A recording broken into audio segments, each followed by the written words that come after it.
Көздер сөйлей алады, қуаныштан күле де жылай да алады. Көздермен естен адастыруға да жылата да аласың.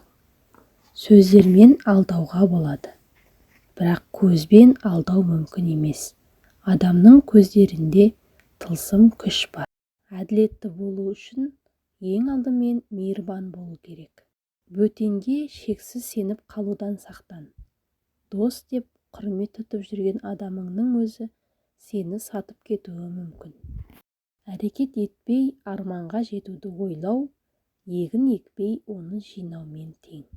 Адамның санасы қаншалықты төмен болса, ол мұрнын соншалықты аспанға шүйіреді. Адам деген әлемнің анық бағы, түсінер мұны олардың данышпаны. Біреуге риясыз сену, оның қолына өз еркіңмен өткір қанжар ұстатқаның. Ол қанжармен сені қорғауы да, бауыздауы да мүмкін. Жас та өтер, бірте-бірте кәрі де өтер. Баянсыз бұл жалғанның бәрі бекер.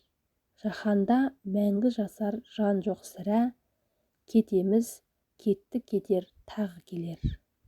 Ей көңілім, сыйлық күтпе бұл заманнан қараңғы. Уақыт озар барлығыңа шаң қаптырып адамды. Дертің әр сәт күшейеді, ауырады, тынымсыз. Күткенменен мына уақыт емдемейді жараны. Ақымақпен достық құрып жетіспейсің. Дананың берген уын қабылда. Ақымақтың қолынан алтын алма. Өмірді дана секілді сүргің келсе, екі басты қағиданы жаттап ал. Әр нәрсені жегенше аш қалған дұрыс, әркіммен өмір сүргенше жалғыз болған дұрыс.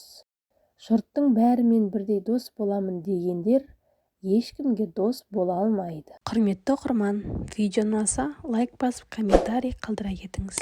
Және де каналымызға тіркеліп алуды ұмытпаңыз.